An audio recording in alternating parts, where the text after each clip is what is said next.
It's look at this top. 0.9 seconds, sorry. Hanskin. Oh, Hanskin. He's getting aggro. Fire.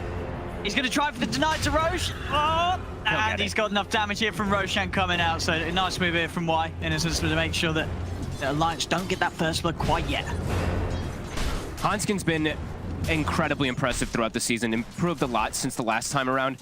His Lion, in particular, was one of the stronger ones that I had seen, so looking forward to what he's going to be able to do there. We also have to talk about Limp, this Death Prophet pick.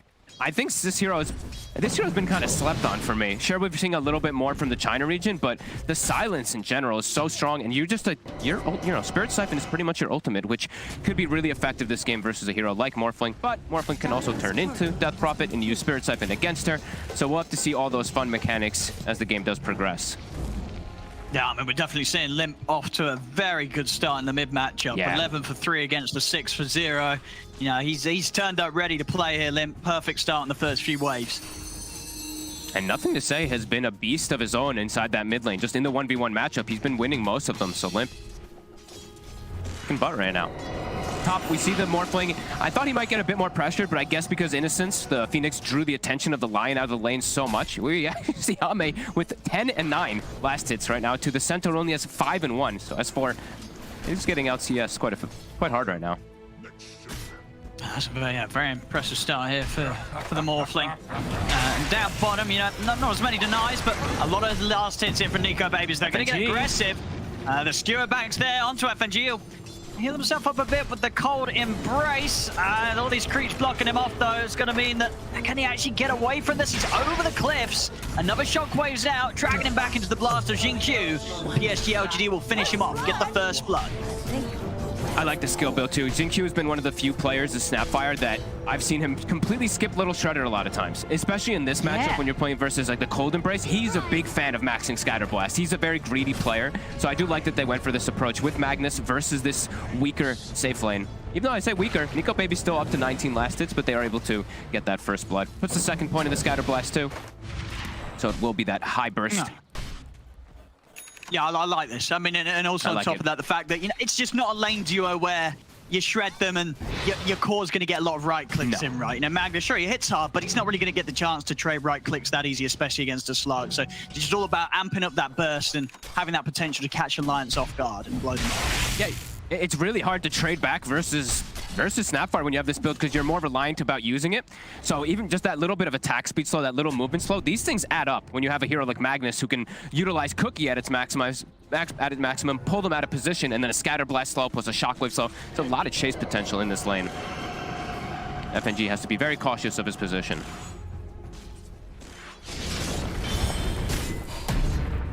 Trying to get an aggressive onto Arme, but well, it's just not going to quite have the burst to take him down in the lane as long as he plays safe enough. And with the stick and the Morbid Mask, he's more than likely to remain at a decent enough HP. Hanskin trying his best to push him back.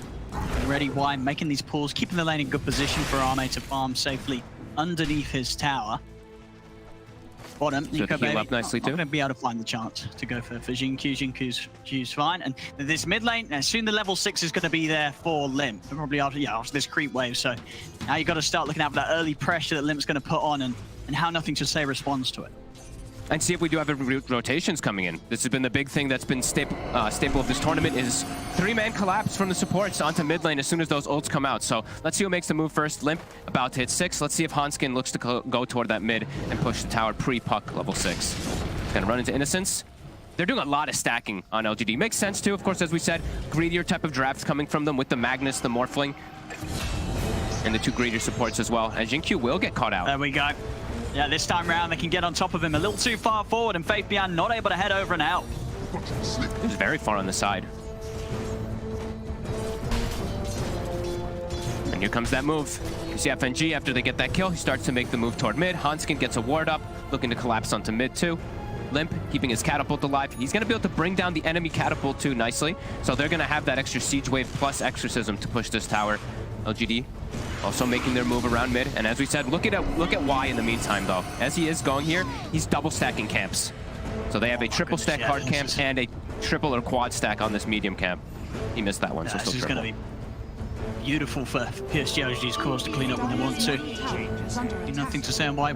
Thinking about heading up into the triangle, but not quite look for that. Two of them still hunting for action here with the Dream Coil. Catapult just dies. Bottom lane. You see them getting onto Faith behind again. Good Splinter Blast from FNG slowing him down. He's able to skewer back underneath the tower, though. They won't finish him off this time.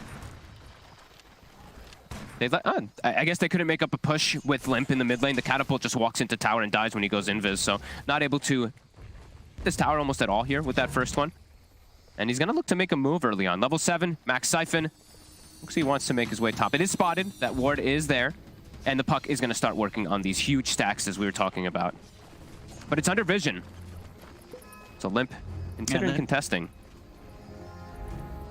Making it a lot harder for PSG.LGD to really commit for them. Yeah, Limp's going to drop the Ghost. He's ulting it. Oh, I love it. If he could take this away, this is going to be a big loss here for PSG.LGD if they can't do anything about Limp getting these stacks with the Exorcism. And I don't think they can. I mean, what do they do about this? I think they just have to let them have them. Your draft is way too slow paced. Unless you bring the Magnus over as well, there's not really a way you can contest this. I really like this Exorcism from Limp. It's a bit of a weird one, but and he kills Phoenix as he finishes. He died in base. Damage on the wall. I mean, my goodness, I don't think this could be going any better for Limp. With the amount that he's getting from the lane, from this aggressive movement into the jungle, and picking up a kill on the way. And they're maximizing too. FNG takes the mid lane while Limp takes those stacks. So you may have not gotten tower pressure out of your Exorcism, but you denied a lot of farm away from the side of PSG.LGD. That puck, nothing to say, is going to be quite sad. Still, I do believe has, okay, just a double stack on the other side. Jinq's been preparing, going for a third stack. Phillies do still have that option, but again, Alliance, they could be prepared to steal them again. As bottom rune does spawn, FNG, instant cold embrace. They're going to just, They got the burst to take him out. He's got backup coming in. They're trying to bring him down. FNG's off to the side. He's actually away. He's going to live the time with the Hex. The stomp from Hanskin out onto the two of them. Alliance going to be able to take both kills. They don't even lose the Wyvern. FNG making it out there thanks to the Stampede from S4. It's big moves continue to come out from Alliance with these early aggressive plays. Such nice teamwork too. That Hex doesn't even get an extra auto attack off to finish off the Wyvern. Then he gets the two-man impale. Great teamwork coming out from Alliances. S4, he's got his Vanguard done up top too. He was suffering a little bit versus the Morphling. Still seeing Ame have 25 denies, but 50 last hits on S4. He's happy. At bottom, Hanskin finding another catch. And he was thinking about dropping an RP, but of course with the Dark Pact available, that wasn't going to do anything. Jinq. He's also going to get chased down. It's going to be another kill, another stack here for Nico Baby. As he's got a double get 3 permanent stacks here already on the safe lane Slark. Alliance they're turning up with the heat turned up as well. This is some fast and furious Dota here in the first 9 minutes from Alliance. Great moves. Just really expecting everything, it seems like, from PSG.LGD. They're playing this more greedy style here. They're contesting the stacks. They've lost 2 of their wards while going for them. We do see that both top vision was taken out from the side of PSG.LGD, but great aggressive moves. Enabling your Slark, enabling your Death Prophet, Exorcism back up too, warding to block the camp. There's already preemptive sentry wards placed from PSG.LGD, but the idea is there from Alliance so far, and it's working great here this early game. Dire's top tower is under attack.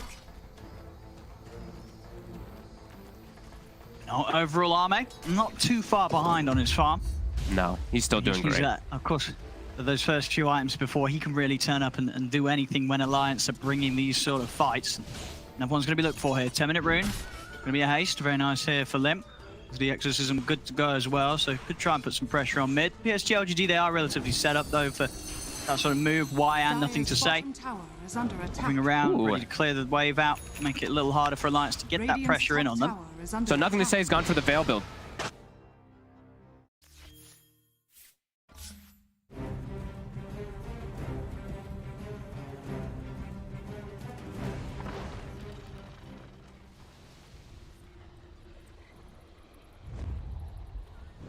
I like that he's gone for this treads, this stat kind of build too, so he's a little bit more tanky so he can survive the initial onslaught. If he's able to just get his siphons out, he's very likely to live if they don't just 100-0 him.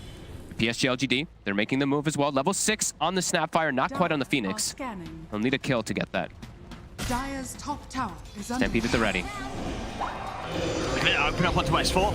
They drop the Dream Core down straight away. They've got the Kisses coming in from the side. The Curse is going to be used on Nothing to Say to hold him in position. S4 will still go down. They'll get Nothing to Say in return. Limp charging forward here with the S4 Stampede as he got it off before he did go down. Egg comes out. Limp. He'll kite it out to the side for now. They won't look to try and commit to take it down. Faith Beyond dragging. Hands came back with a shockwave, but it's not quite back in range of the Supernova. Turn with the stun onto Faith Beyond. Limp still continues to try and play as aggressive as possible. Nico Baby's looking for his target. Hounds is going to be off the mark. Won't quite catch on to Innocence. Having to use the Shadow Dance here. Still looking to get in on this. The silence out onto the two of them. They're committing onto Jinky with the Dark Pack. They'll get the kill. The Lions, they'll be able to take down a second. The tower, though, will be held by PSG.LGD.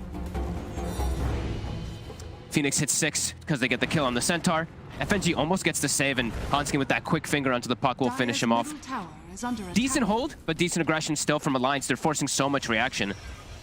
And I do believe Nico Baby, he did get the permanent agi, right? Yeah, he's got one more. So he's at 4 stacks already. He got the hit in. Yeah. Yeah.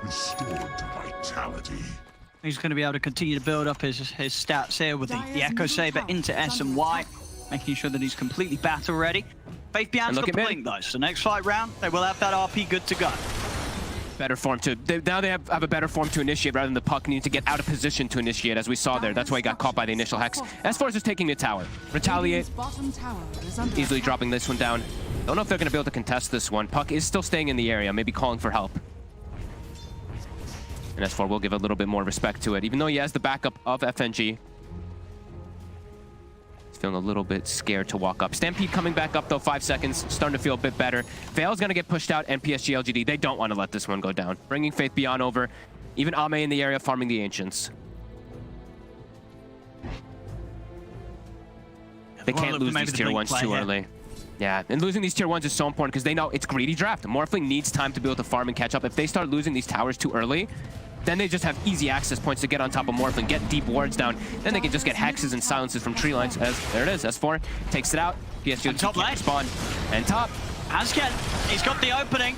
Between the control of the Lion and the pounce of the Slark, there's no escape for Innocence. That's a kill and the tower.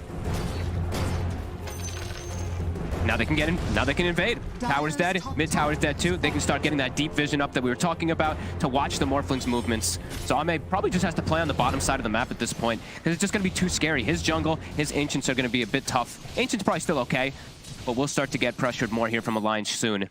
Limp already level 11. Yules is finished. Soon to have that level 2 Exorcism online too for even more added pressure. As Hanskin's going to have Blink Dagger, by the way.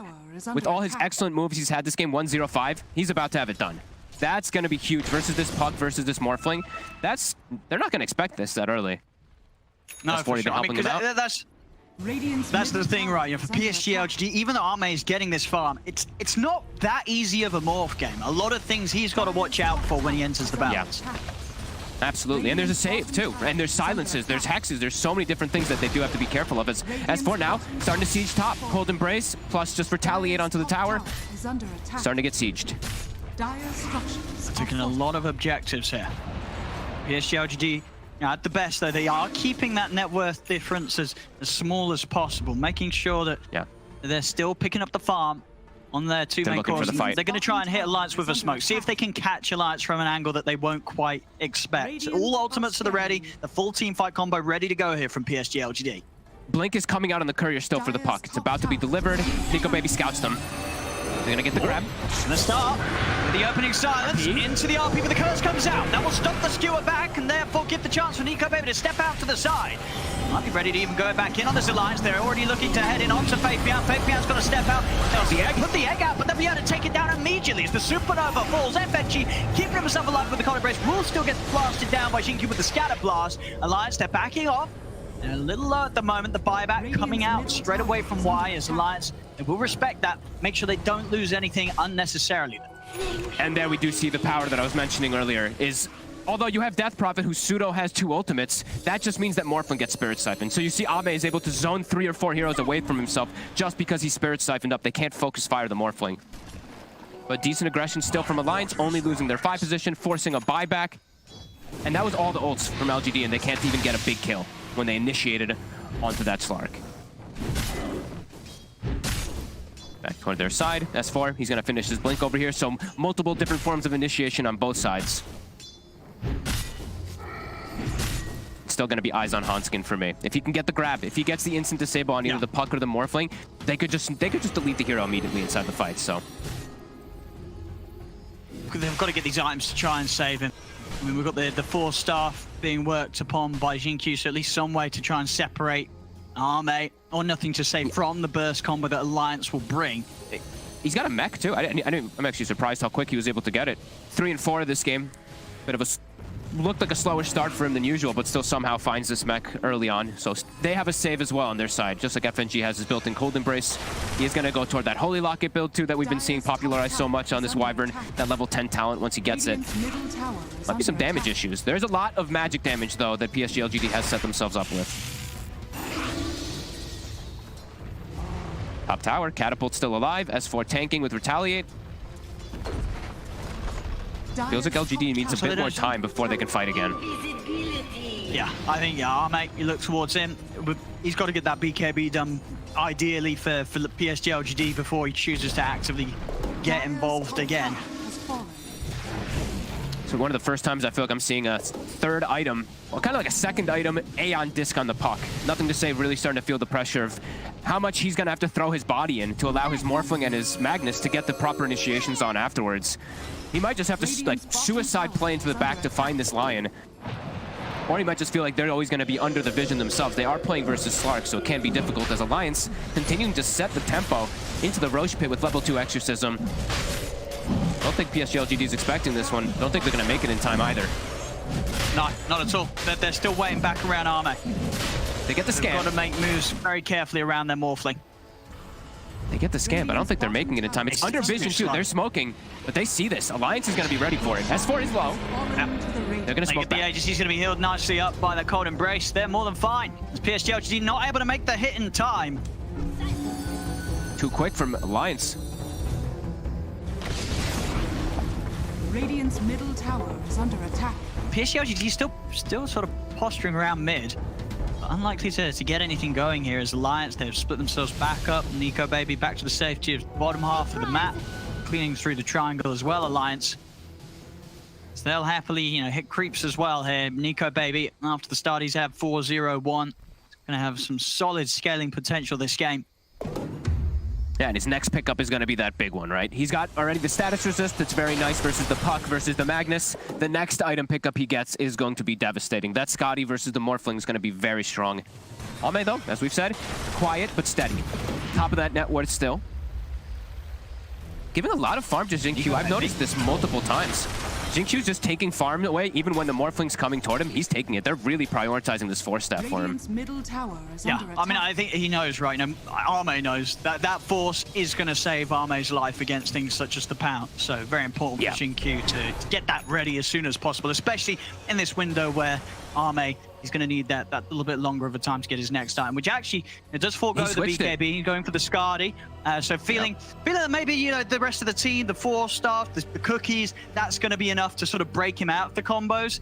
Does definitely mean that vulnerability will be there though. A lot of things, as we've said, can catch out this Morphling.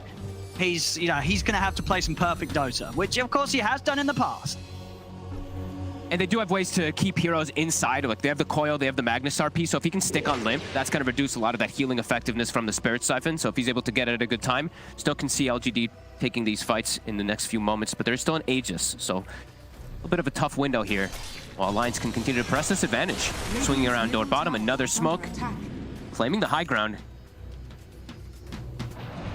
Hanskin going to place another deep ward, it looks like. As Xingqiu getting hunted. They've scanned him out. They know he's in the trees, they drop a scan, and they're able to get in and collect themselves what should be another stack here for Nico Baby. Oh, actually the cookie! Oh, all right, he's over the trees and he's away. The mech. They don't quite have enough. Xingqiu, he's going to live this time round. The mech, enough to just burst heal him back to safety. And that is a Stampede used to go for that aggression. They will be able to finish off the tower, but on the other side too, PSG.LGD, they're pushing mid, they're pushing top. They're getting space on the map. That 2k gold advantage down to 1k. Yeah, this is PSG.LGD definitely getting a better grip of the game after what was quite a fast opening here from Alliance top. He's going to get the catch on to the Morphling. The Supernova's down. They'll push Nico Baby off to the side. This commitment of the egg will be enough to stop Alliance from being able to continue off the back of that jump onto the morph. If he can catch anyone out of this, we're going to have the TP gone for by Y, and with that, he's away. Nothing else to put it to an end.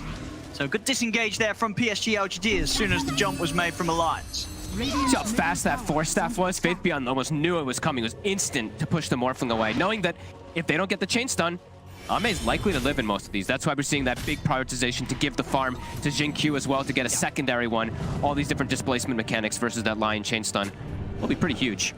They're climbing it back 10 to 3. They're going to have a third staff as well. Yeah, they are. Yeah, and then you notice Y is also picking one up. I was wondering if maybe he goes greedy. It's so strong this game. Yep. Max Sunray too, for that heal, for that damage potential too. FNG, he's got the Holy Locket, he's got his max heal, likely to get the talent next point at level 11. And that's going to be the Scotty pretty much done for the Morphling. So still very even game here, although Alliance been able to set the tempo. LGD's kept their cool. Still in Aegis for about 50 more seconds. Alliance looking to keep their advantage up by taking the high ground with it for a moment.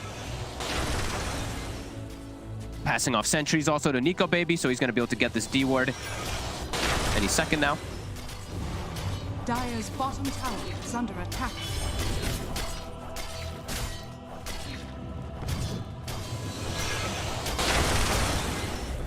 PSG.LGD just leading the way into their jungle. See if he can get the jump. Same is going to show mid. Under attack. FNG's watching from the side with the curse at the availability, but PSG.LGD being very careful with their positioning, not to get caught on the wrong side of this mid lane, and they'll smoke up themselves. They want to try and catch Alliance by surprise. They see S4. Oh, they're going to jump straight away. Faith Beyond. He's just going to drop the RP onto FNG. Get themselves the guaranteed kill on the Wyvern. No messing around from PSG.LGD. They'll take the kill. That ward didn't get dewarded. The one that the Slark was standing on, he didn't know that it was still there because he was just playing in the area farming the neutral, so his Shadow Dance was obviously not on when he was farming. So they do get the quick, easy jump, but it is 2 ults used. So Alliance, they're going to have FNG back up in about 15 seconds. Let's see if they try to make any move with him when he does respawn. Level 2 Finger online, 2 for Hunskin, and he gets a lens, so further cast range. But on the other side here, too, we do have Puck now with the Dagon. So I have to watch out for Hunskin's positioning because he's in one-shot range now. A Dagon plus a combo, he's just gone.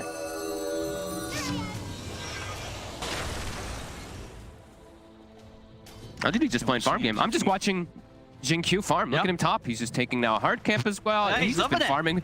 He's just been chilling. He was at 38 last hits like what, 6 minutes ago. Now he's at 62. He's just running around the map getting all this space too. LGD is weathering the storm. No, they really are. And if you look at this game sort of in the long run, I mean, you know, what if this morph does get super stacked? You know, Ame has the arms to protect himself, you know, the E-Blade to blow up the enemies. Yeah, you know, once he has maybe the BKB still after the E-Blade. Yeah, what are the odds of him sort of being able to be the bigger carry in the late game? Like, how do you fancy his chances against the scalability of Nico Baby? It does look pretty good. He does have a little bit of an Empower as well, which, sure, you don't get cleave, but it's base damage, and Morphling loves base damage, any type of add-on. So Empower still will be useful, and he's got great team fight cores around him. Still going to be a lot up to initiation, though. I think this whole game is going to be that initiation since there is a Lion, so you can just delete a hero. There's also a Puck on the other side, so you can just delete the Lion from the fights. So Alliance still has to be careful, but LGD does have to be cautious as well with their positioning. Still very even.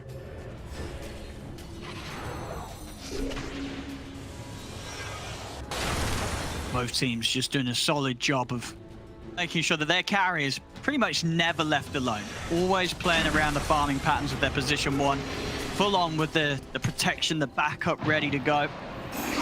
Nico Baby's going to have his Scotty finished, and he's got a DD in the bottle. And the other thing I do want to mention is just this Force Staff thing that they've gone for. It makes a lot of sense, not only versus that line, but I know Slark, right? But I know BSJ loves to hammer this one in, but Slark hates to play versus Force Staff. If he can't stick on targets, he can't do anything inside of the fights. They're just going to kite him a lot. He does have Stampede, though, and he does have Initiation. He does have Line, that hard disable, to be able to keep them in place. See if they can get it. And he off, though. It's slowed down a lot, 10-4. Feels like it's been 10-3 or 9-3 throughout the last, like, 10-plus minutes or so. LGD just dodging, and it is paying off. It really is. I think LGD is going to be very happy with the slowdown of the pace, considering how many fast moves Alliance were making at the start. Agreed. And this is the sort of stronghold we've seen PSG.LGD get on some of these games where they haven't been having the most amazing laning stages. We've seen this sort of before. Hex on Puck. As top lane, trying to get the jump on and nothing to say, but he's forced out to the side. I'm going to try and punch back a bit at PSG.LGD. They'll burn through S4. NicoBaby still trying to find a target, but the orb's back up, nothing to say is away. And getting the catch is definitely proving to get harder and harder for Alliance.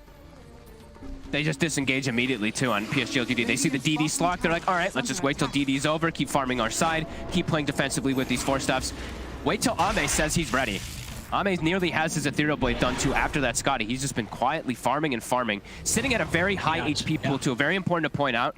2,000 HP. He's not sitting at some, like, 1,200 HP, 1 strength. No, he's keeping himself healthy just best forward. They get the jump on white. They're going to get him out to the side. Is it enough? No, the Hex is there. Continue to keep him locked down. So the skewer attempt to bump beyond. Dreamcore drop down onto S4, but the cold embrace is there from FNG. They'll heal him up for now. NicoBaby keeping his distance as PSG.LGD get back up to the high ground. Just a death on the Phoenix here. It's a big kill, though, because that's still the death from earlier where he bought back. Look how long his death timer is. So it is 50 seconds. They check the Roche. Not going to be super lucky. 50 seconds until it respawns. Phoenix will be back in time for it. And that does mean that Ame will get time to finish his E-Blade before the fight. 2K advantage now for LGD, even though they lose the fight. Lose one hero at least. Still splitting up and getting all the farm. Alliance really reliant about that quick Roche, but it's not going to spawn. And we do see now Xingqiu. They've gotten themselves another stun mechanic. He's bought himself the shard.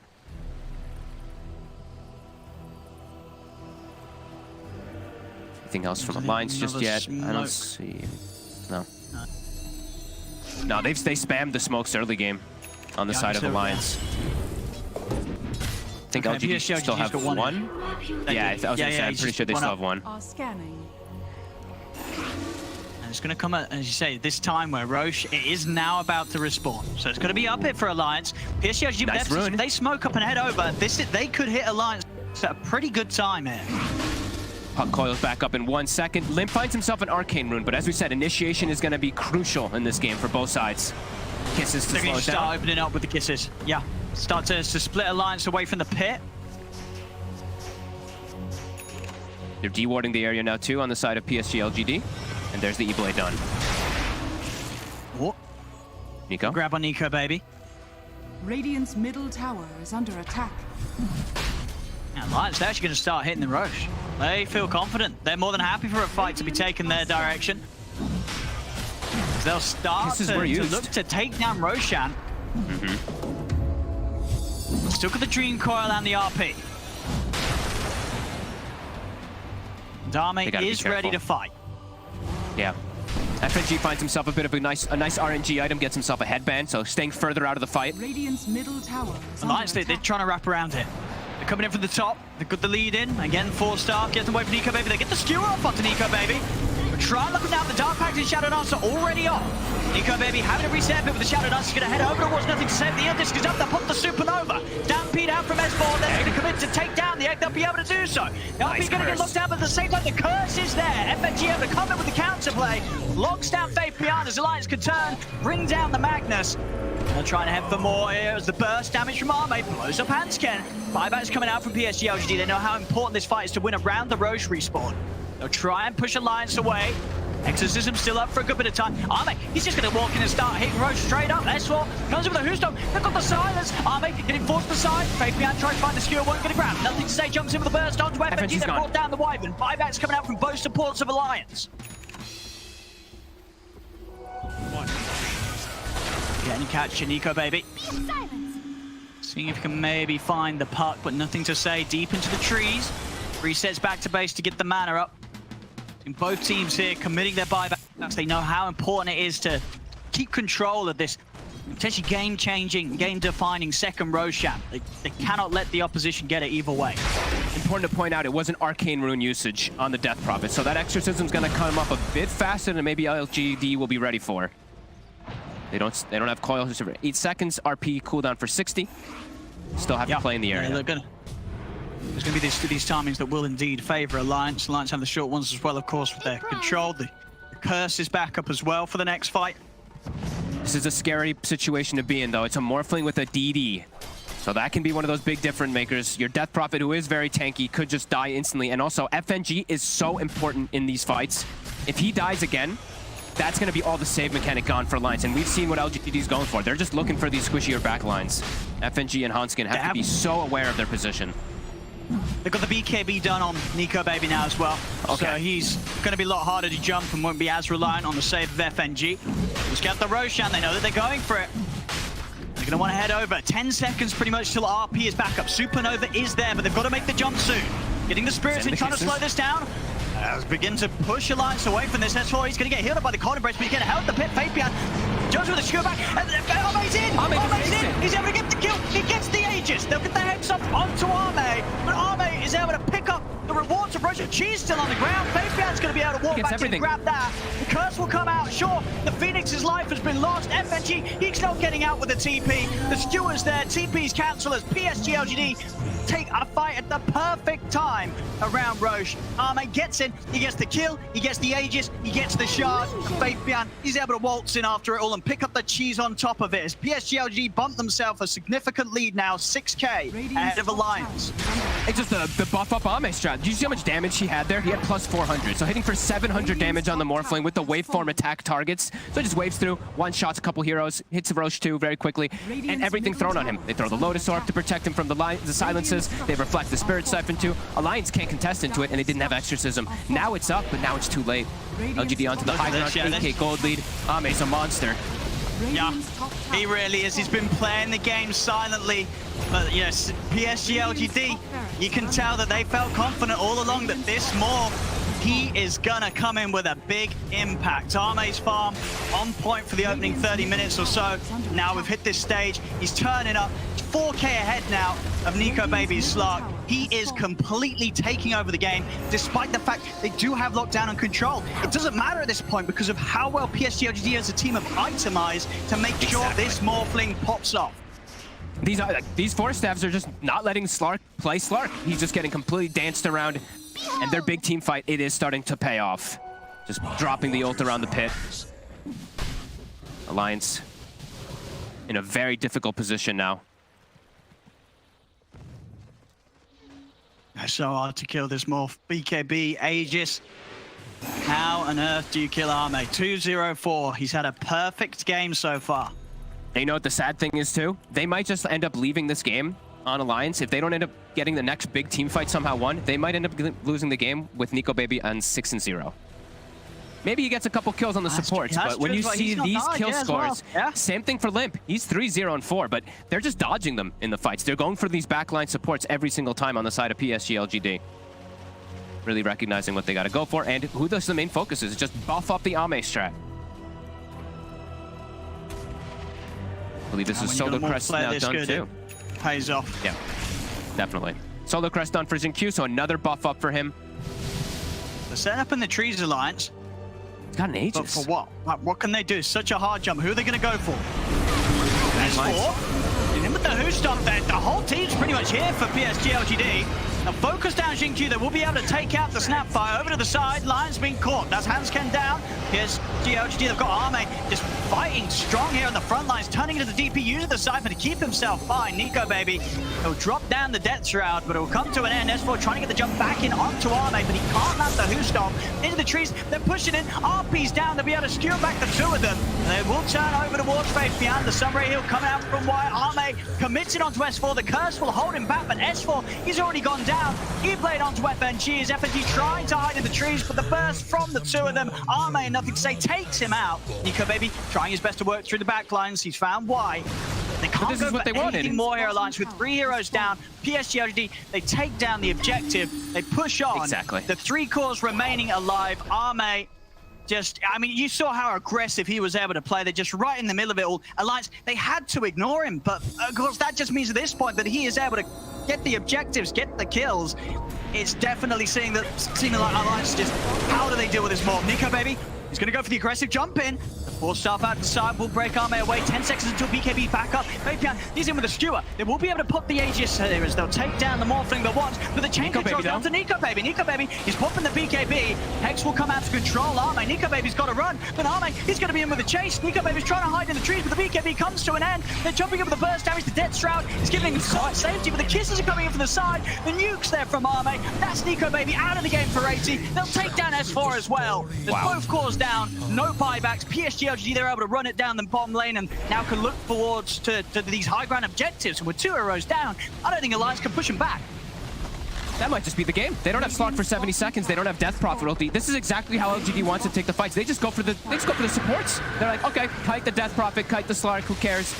Then we just aim for the objective. Look at that, John. Has nothing to say. Nothing to say. He knows he has to burst straight in on a Hansken. Limp getting torn out of his base here. The big skewer coming through from Faith Beyond. The BKB, it's not giving it any protection at all with the physical damage coming out, and they know they'll tap out. They cannot turn things around against this Morph. It's too late. As GG is called, game 1, after a confident, strong start from Alliance, it just didn't matter. The Morph Arme getting all the space, and the planning from PSG.LGD, this strategy, they knew exactly what to do to make Arme's game amazing and Nico Baby's game as miserable as possible in those last few fights. Patience and itemization is what I would call this. Just LGD being just enabling Arme so that he knows he can get to this point just to be able to carry. I love this puck choice, to be honest with you. Going for the Veil, goes for the Blink, goes straight into an Aeon desk. He understands what is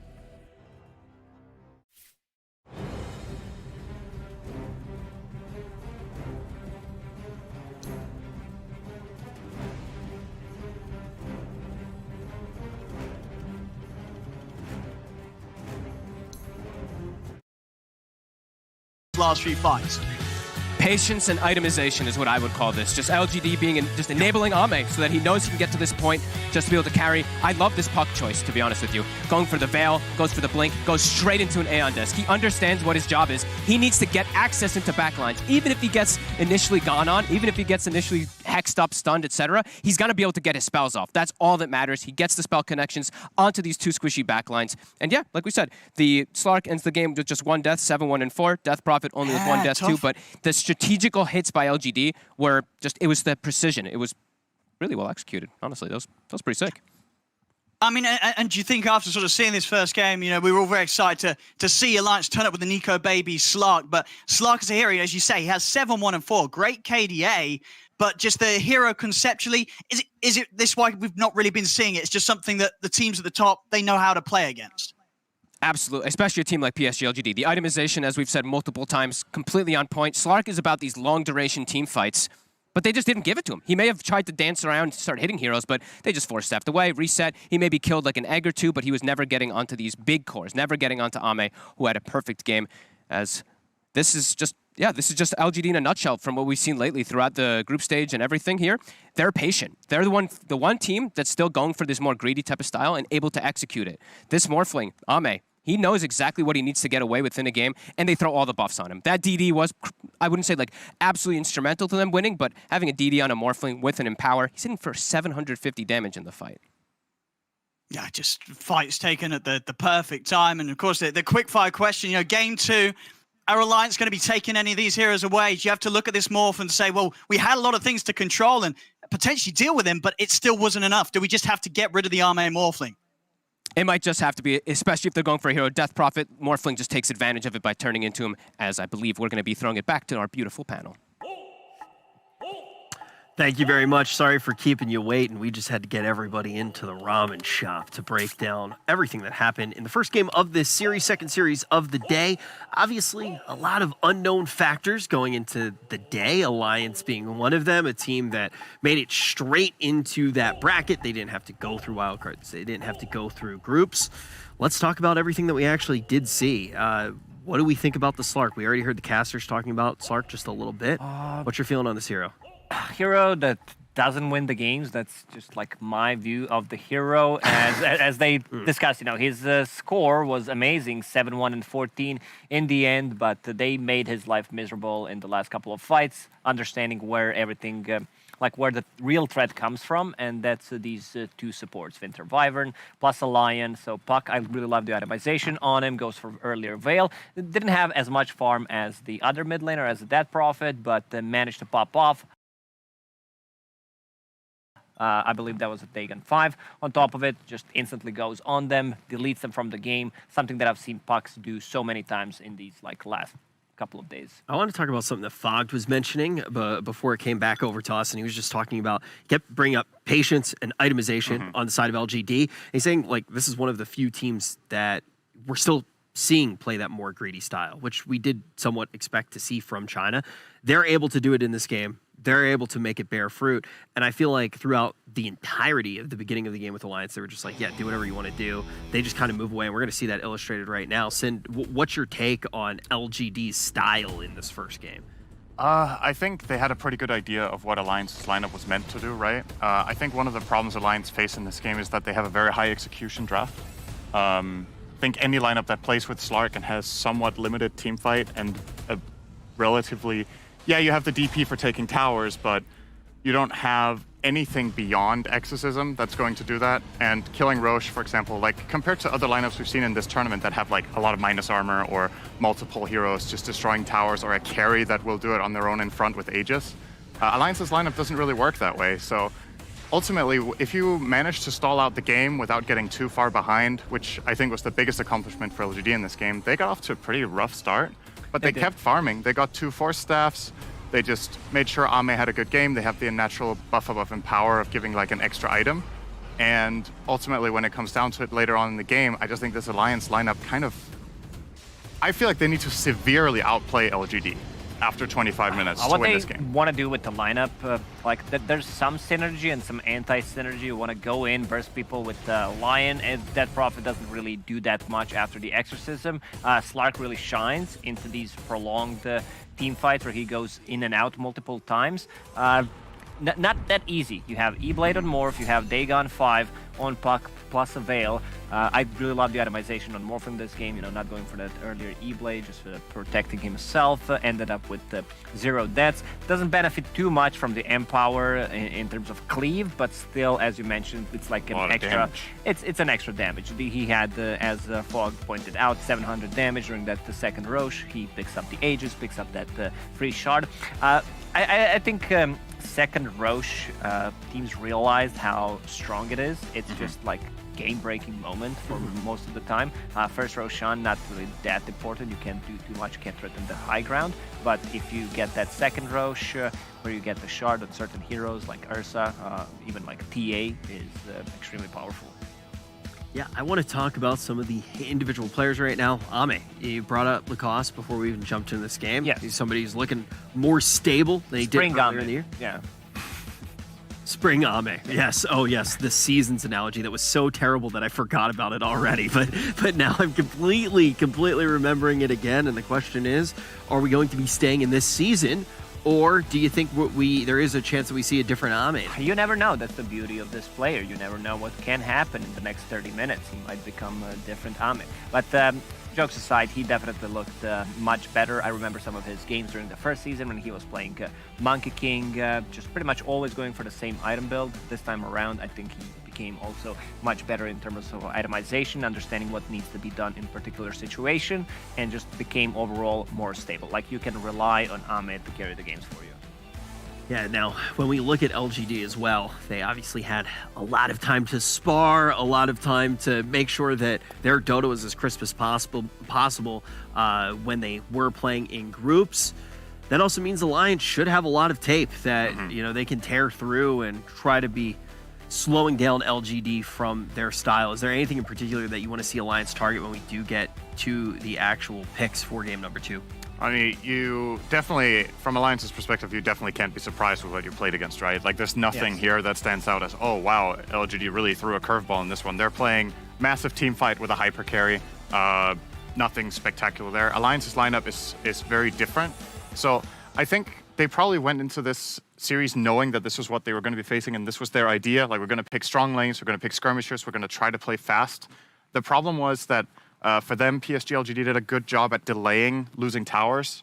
They lost the mid tower, they lost the top tier 1 tower, but apart from that, they had a pretty good. They did a pretty good delay play basically for long enough. So for Alliance in game 2, I think either you double down and you try to play even faster, you pick like some really heavy pushers, not just DP ult, or you have to be able to match that late game because it will get there. Playoffs, and we can see the previous series not really off to a great start, not too many kills, everyone playing very cautiously because they know that all these small mistakes eventually gonna get punished. So we have like 5-6 kills in the first 10, even 15 minutes of the game. I want to see a bit more aggression coming out from the Alliance. If Timbersaw is available, allow that Handscan position 4 to roam around the map and get stuff done. Yeah, I mean, playoffs now, we see all of these teams that have been waiting, and we also see what their take was on groups. And I feel like for Alliance, the question that I have for you, Sind, is do you think that what they came with, which, like you said, it was a little bit different, do you think that was basically their take on, okay, this is what we saw in groups, this is what we're expecting to see, no big surprises coming out from their opponents, okay, this is the answer that we think works, and maybe it didn't actually work? Is there a chance that we see that from some of these teams that have been waiting?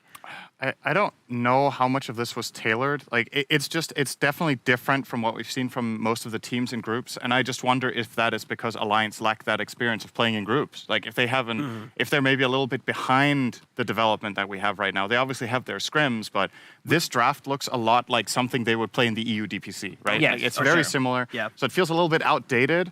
don't They need to know- out-execute if they're going to play these lineups. I think this is a little bit too old, unfortunately. Who did they scrim? Like, we have no information on this one. Maybe they were just screaming certain teams, certain regions, because, as you mentioned, like, there aren't too many different stuff coming out from the Alliance.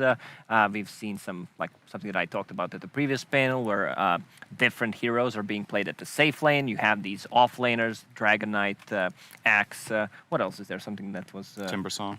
Timbersaw, sure. I have something written down as well. Let me just try to find That's a it big out. book. That's That is a big lot of book. notes. It is Your a notes. lot of notes. Like, I came prepared for this one. Let me just try to find it. Sometimes I can't even read my own writing. It's Like, you wrote an absolute Doom. novel. Yeah, this Doom, is something that right. PSG.LGD played the other day. Yeah, and I do think it's really interesting you bring up, who were they scrimming?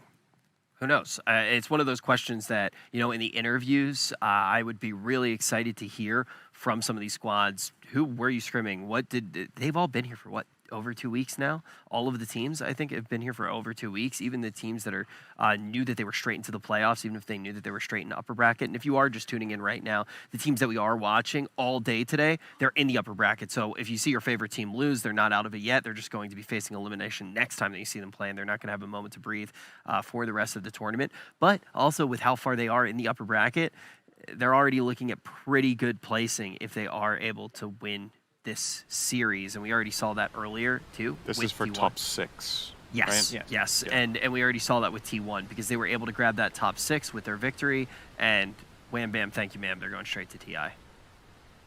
And when we look at this series, we said Alliance definitely need to shut up their haters.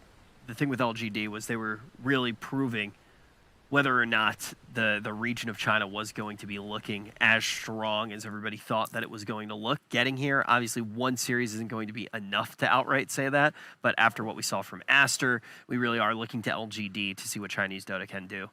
I'm coming out from the Chinese region that I worked for the last 4 or 5 months. I see the strength in it. PSG.LGD also grew over the time. Like, if you look at their players, like, why, in a sense, he's not flashy. He gets the stuff done. Like, you know that you're going to have that stable position 5 coming out from him. Jinkyu, on the other side, is a bit more flashy player, like, tends to do some fancy stuff, whether it's like a Grimstroke, crushing the Aghanim Scepter in certain situation, playing the Skywrath Mage. A lot of different stuff coming out from him. He's really not playing these traditional position 4s. On the offlane, also Fate Beyond just gets the job done. Like, he's super stable. It's kind of, the way their support duo works is a bit reminiscent of what made Secret so good when they won multiple one tournaments. greedy, one like... The distribution that they have in the team with who does what seems very well defined. And in this tournament, obviously Secret got knocked out in the wild cards. They felt like they lost a little bit of that identity here with making Puppey and Yapsor play together in this perfect tandem. But for this team, it looks really, really stable. Like you pointed out, Faith Beyond I've been a fan of the guy since we started seeing him play Like, with wings. he Like, doesn't have he's bad so- games. He It's is so just like, good. yeah, you know, that So. he's going to be at like top 4, top 5 in terms of the net worth. His spellcasting is always... I don't remember a game watching where I went like, wow, man, Fate Beyond, he really ruined this game for his team. I don't think I've saw that game in the last 4 or 5 months. It does feel like if we're looking for a potential weak link for PSG.LGD where it's most likely to go wrong, it is... I think we're still looking at Ame where teams could Yes. maybe target this team, like try to give Ame a bad start in the laning stage, try to like really get to him in the game. The other players have been playing super stable. Ame has stepped it up, has become more stable. But out of this roster, in the losses that they had in the group stage and the harder games they had, there were still moments of that, what is Ame doing? Like overextending, maybe making risky item choices. So maybe that is still something that both Alliance and future opponents should be looking at. I believe it was Lacoste who said he's no longer allergic to BKB. Yeah, like he gets defensive items nowadays. Because I remember during the first season playing Monkey King, refusing, like that's actually called refusing to buy a BKB because he has enough money, but some other items, some more shiny items that he wants to buy. So I've seen so many games on Monkey Ame where he just like gets it as a 6th item BKB. It's like this is a professional Dota, you know. It was also back then, I believe, 10-second BKB, so you had that extra second. But I also want to talk about Nothing to Say, because he's been extremely improved compared to Season 1. He might be the highest MMR player in the world. He is, yeah. If I'm He's not number 1. mistaken. If you remember his game against like TA into Ember, he gets Meld level 1 and just completely dominates that matchup. Like surprises him with a Meld minus 5 armor against Ember and completely shut him down. Pretty much they won the game off of that. Very important to keep in mind. I want to go back to kind of what you said, though. If you want to see Alliance target Ame to give him that slow start, what is the best way for Alliance to do that with what you know about the team? Is there something that you have in mind? If you were the coach for Alliance and you were going to give them a call and tell them what to do, what would you tell them to do to target Ame? I think there's a possibility of trying either some tri-lane shenanigans with S4 playing safe lane, or you can try to... Like, so what was their dual lane offlane this game? It was Centaur Lion, right? And they were playing against Morphling. I don't think Centaur Lion win that lane. I think you might have to put more emphasis on making sure that your lane is able to not necessarily find kills, but prevent the carrier from hitting creeps. And that's one of the huge strengths of Morphling, right? That's why they picked it there, is that they see their lane matchup. They know, okay, this is relatively safe. You picked your 3 and 4 as the first 2 picks for Alliance this game, right? You picked Centaur Lion. So you're giving a lot of information away. I've seen Hanskin playing a lot of Earth Spirit in the pub, so potentially, like if you're playing that hero, that means either you want to practice like something in the lane, let's say Darkseer, which is a strong combination, something that the Alliance loves to play historically, the Darkseer, or maybe they want to get that self-sustainable offlaner and allow him to move around the map. So something that I want to see in game 2. Not to get too far ahead of myself, which we know that sometimes I tend to do. Sometimes, every now and then. When we looked at everything in Wildcard, we looked at everything in groups, it was split city. It was nonstop splits, every single team just trading. When we are here now, we're off to a very different start. Do you think that we're going to see a big departure from that? Do you think we could see a lot of 2-0 send? I think round 1 of the upper bracket is the most likely time for it to happen, because you have 6 teams that haven't played yet, right? And when we get to both the group stage and the later stages of the group stage, the teams have, like, I don't know, they just seemed really evenly matched for a large portion of the groups, and even in the wild card too, right? And now that we come into this, I think teams adapt really differently to being on location for like 2 weeks. You can almost like kind of psych yourself out about the game, right? You get so long time to either over-prepare or, like, there's a lot of traps, right? Like you can... When you're trying to prepare for these series, maybe because you have so much time, just overthink things. And we'll see if that overthinking might be something that we see in this draft, because it's ready right now. We're going to be getting into the second game of the series.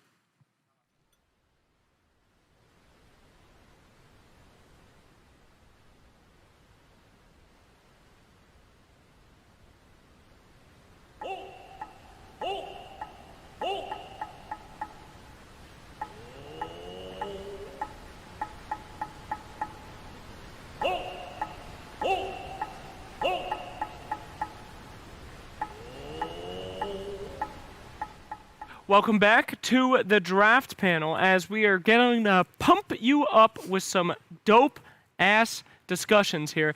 We got Lizard pumping it up right now for us, and of course Effie, the very, very correcto, called everything about last game. Well done. Working to catch up here, Lizard. Well, Jesus Christ, look at those guns. Okay, well, we'll give you something a little less entertaining to look at here. The draft is already underway. Good Lord, sir. I have to get my workout in. Cinderin and Lacoste, they took their time. It was... He's on a strict schedule, but that's how you become the Iron Man of wherever you're from, Lizard. Here we are. Welcome to the draft. We have so much to talk about already. I'm just going to let you guys have the floor here. Axe Mirana. Pretty cool setup there, Effie. Yeah, so far we're seeing something completely different out of LGD in the Mirana pick. They haven't played it yet. The Axe is a hero they value a lot. They've played it on the off lane, they've played it on the safe lane, so we're still not sure where this Axe is going to go. So some nice flexibility and combo potential coming out of LGD's draft. You hit some RNG of Faceless Void with some RNG of your own. There you go. Excellent. There you go, yeah. Excellent. Too luck-oriented based here, but jokes aside, the Axe right now is in a really good spot because of that Manta Vanguard build from the safe lane that we see very often. And what I really like from PSG.LGD is when they... Well, not when they're actually very flexible when it comes to win condition. Nothing to say can be that, Ame can be that. If Ame is playing some Doom or Axe, then you can give some TA that's been banned out. I guess you can't give it this time around, but you can give nothing to say this complete win condition for the game, right? And what do you think of this AA? I'm glad that Alliance picked it up this game because it does kind of negate the potential of a Morphling. So maybe that's something they won't have to worry about later. Yeah, and also you're comboing it with Faceless Void, right? Like you get this chrono, a follow-up, you can almost always get these easy 1-2 pickoffs. You have 2 heroes right now that can kill almost anything on the map throughout the game, right? So that's a really nice thing for Alliance. Now, I would like to see is some bans coming against that Faceless Void, but they haven't really made any. Winter Wyvern, like in example, is still in the pool, but maybe that's something that you're not worried about because of AA. Also, Death Prophet is still in the pool for Alliance, and we know that Limp is an incredible Death Prophet player.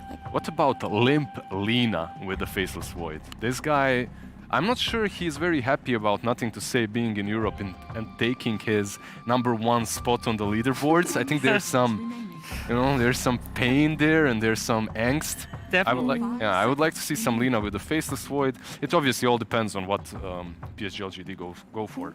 There's an anime rivalry going on there. I wouldn't be, for sure, I wouldn't be surprised if they went for another Death Prophet because it's also very good against Axe with the siphons. Yeah. So surprisingly enough, it doesn't seem like PSG.LGD are going to ban it out. Yeah, so far so good. Alliance just banning out the Phoenix instead. Phoenix Axe, old school combo as well. You can always set up that tag because you have a follow-up of the call. Also heroes that... this is something that Insania talks about a lot as well, long time ago at least. Sometimes you don't necessarily have to have a hero that's a direct counter to something that the enemy team has got going. You just need a hero that builds the item that's good. And now that comes back to the Death Prophet that you mentioned. Yules, natural build-up, also an item that you need versus Axe, right? That's a very interesting concept. They go for the Drow so early in the draft. Very early. This Drow, it is popular in the Chinese region. We have seen her a couple of times here. And she should be pretty decent versus Faceless Void because of the silence, right? Yeah, there are definitely merits to her. It's just that now they can pick to kill her, which can be a bit of a concern. The last time that we saw LGD go for a Drow was when they paired her with a Slardar versus a Lone Druid. So the pick did make a lot of sense then. Also, they do give away their lanes a little bit now on the side of LGD. Yeah, pretty much, right? We know that it's an off-lane Axe and it's the safe lane Drow. Yep. So I would like to see some kind of protection for this Straw Ranger coming out of the position 5. Maybe an Abaddon, maybe an Oracle. One of these hard position 5s that are brawlers in the lane. I like them a lot as well with Drow, I completely agree. Because you also have Mirana, it would combo very well with the Drow, a hero that isn't really popular at all in this tournament, but has been all the rage throughout the DPC season, Elder Titan. Alliance going for this Shadow Demon makes me feel like it's a snatch pick. You're taking it away as well from PSG.LGD because Shadow Demon versus Void is also really strong. You have that instant save versus the Chronosphere, and basically first two heroes that I think of are 10 seconds Shadow remaining. Demon and Winter Wyvern versus the Void.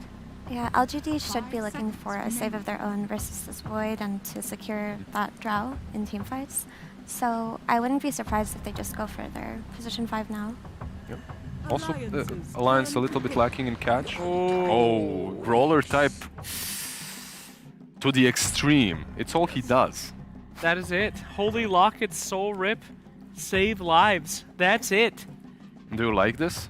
Whatever, man. I like Undying. Holy Lock is the item of the tournament, right? And seeing people creatively pick these healing heroes in conjunction with the Holy Locket, it is kind of fun. It's great to see how these heroes evolve, you know? He used to be this big lane pusher, lane dominator, just running at people. Now he's more like the weird zombie medic. It's pretty hype. Zombie medic, yeah. He is, definitely. Yeah, I feel the same way as Slacks with the whatever. This Undying is a whatever hero. In my opinion, he's not necessarily the position 5 you think of when you want to save your carry, but it looks like they're going to be playing for that strong mid-game timing now. Sure. They want that Vanguard blink on Axe, and they're going to group up with this Drow and this Undying. So we definitely do not want to see LGD go into the late game versus this Faceless Void. Alliance stepping it up a little bit with the tempo, with the Tiny. I still would have rather had the Lina here because it would give you damage versus the Tombstone, something to clear it very easily, damage into the Chronosphere. But Tiny and Lina, when you think of Lamp, those two heroes, DK as well, I guess. But I quite like this very Tiny comfortable. actually, because when you think of a carry hero like Faceless Void with a really big cooldown, you kind of want your mid laner to negate that big cooldown with the ability to constantly fight off cooldown. So Tiny does fit that role very well. Lina could have also fit that role and it would have synergized more, but I don't think this Void is going to lack damage with the AA and the Shadow Demon. yeah, as long as they set up Chrono into AA every single time, they can't fail that. If they fail it, they won't be getting any kills versus the Undying with Holy Locket that you two mentioned earlier. Also, Tiny, I know Europe has been considered bad in a couple of DPC seasons recently, but they insist on picking Tiny, like one of the heroes that hasn't done really well here in the tournament. Also in the DPC season, EU DPC, Tiny has like 36% win rate, and he's one of the most picked heroes. What the hell? I like Tiny. I think Tiny is a core hero. I don't think he wins that much on support, but as a core, he can really have his pop-up Yeah, games. sure, yeah, definitely. If someone is as skilled as Limp, right? And he's a good hero for jumping on the Jar Ranger, for jumping on the backline Mirana, which is also just, you can't go wrong with something like that. So far, I'm actually liking Alliance's draft a little bit more than LGD's, although it pains me to say it. I just feel like the execution on the side of LGD has to be perfect, and they absolutely do not want to go late game versus this Tiny and this Void. Later on, we've seen a couple of games in the CN region in which Tiny gets that tag in him, then you have some damage in the Chronosphere as well, which is nice. But overall, you like Tiny, I'm a Tiny hater. I don't like see. him. Yeah. Oh. Oh, okay. I have actually seen a couple of players play this hero on offlane as well. So this should be offlane Kunkka, right? I agree with that. Normally, I'm not that concerned with Jar's ability to scale into the late game because she's an incredibly strong hero, but when you're playing against the Faceless Void with no saves, you are terrified of that late game. So I would like to see LGD pick up a very, very high tempo mid laner. Yeah, possible. One hero that's like Slark was in that last game, the first hero that I thought of. Another hero here that probably isn't as strong, OD. He's been nerfed to the ground, not picked up, but gives you some save versus the Chrono as well. Won't see it. What they need is, like Mira said, this high tempo playmaker from the... I like Wex Invoker here. I actually really do. Whatever happened to Queen of Pain? How come nobody picks that hero anymore? Remember that one? That used to be the high tempo one. In this game it would be a bit difficult. Possible, but very difficult. You're playing into a Kunkka with X marks the spot as well. Yeah. He brought... They really... rounded up their draft well with this Kunkka pick because of the boat in the Chrono, the boat against the Axe. You have X marks the spot for catch. Razor! This is, yeah, like why not? Just pick the hero that's going to crush either one of these two, Tiny or Kunkka in the laning stage, and set up your game that way.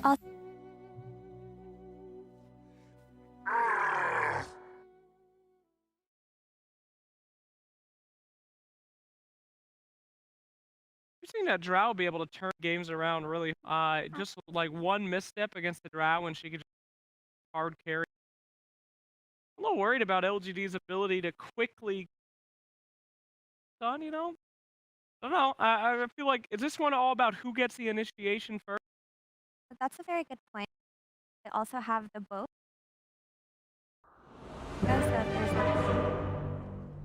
I think they need to. There's a Shadow Demon as well versus the Axe. They have the save. PSG.LGD do not. It's a much more play properly. Very difficult. If anyone can LGD's. Absolutely. Yeah, I think a lot of this is probably going to come down to the Razor. Good job, and he's able. Well, but okay, sorry, you bumped into Lizard's work on. What are you doing, Lizard? He's got to get buffed. You think that just happens naturally? All right, anyway. Well, we're going to buff you guys up with some great Dota, so stick around while Lizard puts on a few more pounds, and we'll see right after Game 2. So we see Lizard getting buff, and I feel like we're also going to have to see Alliance getting buffed up in this game, in particular the Void. To me, it looks like a pretty hard Void game, a pretty hard game for them to get off the ground. I feel like LGD has gotten themselves some very strong lanes, and they picked the Tiny and the Kunkka into Undying. Their Tombstone hitters are just missing. I don't know how you feel about that, Owen, but... No, that's true. Yeah, I think the Undying, even that they have picks after it, it still ended up looking pretty good for White for Innocence. So yeah, I think these teams aren't going to be easy. There's definitely, as you say, going to be the pressure. They have got pretty good damage to throw into the Chrono. You know, there's a few ults here and there, the boat, the ice blast. But against some of these beefier heroes, you know, once Razor or Axe gets a bit of HP online, there definitely could be struggles for Alliance, especially in the brawls that you've got to imagine that PSG.LGD are going to be bringing quite early this game. Yeah, I'm not really a huge fan of when I see Shadow Demon and AA paired up as supports. You know, you're pretty much completely reliant on your cores making all the plays. Right now, we'll get Innocence trapped up for a moment here, but there's an Undying. The stun will connect with the Cold Feet. They've got nice damage. The Orb of Venom also coming into play. His own Orb of Venom is hurting him a lot. That's extra slow. He's gonna get brought down here. He will. Nice. Very nicely done. There we go. That's one way to make that support duo work. Is try and find yourself a first blood opportunity. Use that Orb of Venom against him. That's the one thing about those SD illusions when you are playing versus a hero that picks up Oof early on. You just use it just to kill him inside of that lane or inside that early start. So a good approach here from Alliance. Do feel like they need that to start off this game well versus this very quick early paced draft and very quick early paced aggression that's going to come out from PSG.LGD. This Drow, this Razor, they're lane winners. The Razor in particular versus Tiny. I feel like a lot of this game will come down to Limp's performance, how much active moves he's able to make, and he's going to have a really tough start. No, absolutely. And you have to draft like this against Limp Tiny, right? You can't let this man have a free lane because he will just straight up win the game. If Limp gets free farm mid, his Tiny, pretty much the best in the game, play from the mid position. So yeah, but this response from PSG.LGD, very much respecting that. And as you said, just giving the chance to make sure that that doesn't come out from Limp, or at least there's a much less likely probability of happening in the other game. I'm surprised they went for the Kunkka offlane too. I've seen S4 doing it a bunch in pubs, but into the Undying, that's the thing that keeps standing out for me. As top, FNG, he's gonna live. Not quite. Maybe Jin Q might be in trouble. He's still got a leap left. There's a leap left, so manages to break himself away from Nico, baby. Nicely done. FNG has the extra regen too, has the salve to keep himself topped off. He needs to keep topped off too. There's a lot of pressure that comes out between this Axe and Mirana. We've seen so many times these Axes just dominate lanes. Yeah, I'm mostly keeping my eyes on bottom, seeing what Innocence can do, because I feel like as soon as they hit level 2, S4 or Hanskin are just dead. They might even just do it right here. Innocence hits 2. Yeah, why? Team's down.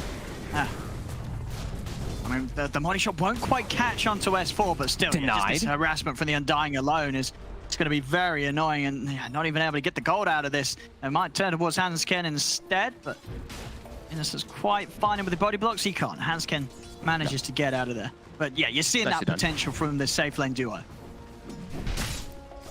Yeah, and just S4 can't approach creep wave. That's the biggest scare for me. As soon as you start just getting 1 or 2 decays onto you, the Drow's damage just hurts too much. It's such a low HP pool that each one of those hits hurts more than they normally would because of that. As Ame, level 3 now, so he's got 2 points inside those Frost Towers for the chase.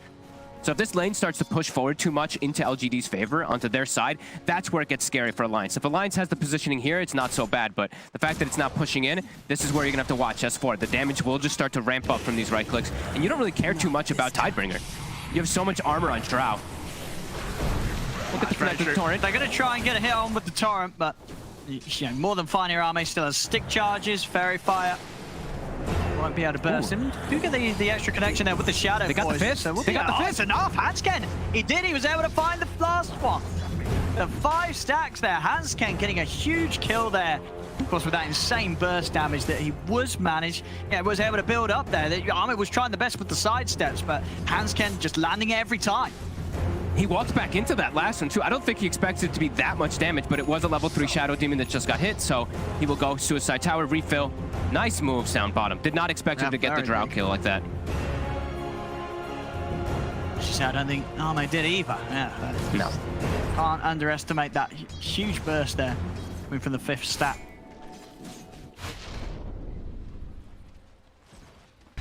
Mid lane, still not doing so bad. Limp, I think he's doing pretty decent considering the matchup versus a Razor.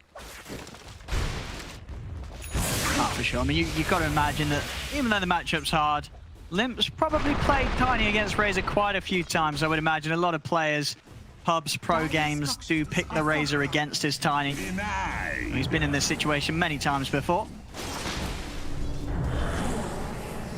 Up top, FNG, arrow connects. He's looking dead. And bottom again! Hansken! Get the stack! He does it again! Yeah, he gets it with these stacks. He's crushing it down here. He's going to be able to get Innocence as well. Stacks are upon him. There it is. He is crushing this one, and he needs to as well. We saw how tough of a start S4 was having on the first sort of few minutes of waves. Hansken, he's just completely compensated for that. These kills that he's getting and the pressure he's putting onto Ame, this is massive. Now, Ame's having no start at all now. It's such a slow beginning here for the Drow because these back-to-back deaths from the Shadow Demon. I love watching aggressive Shadow Demons that play like that. That was such good moves from Hansken. S4 now completely caught up, 17-2 after this as well. Gonna bring a health shortly. Top still, Faith Beyond able to put a lot of pressure here already. His ring of health, his Vanguard's pretty much done. They have earned charges too.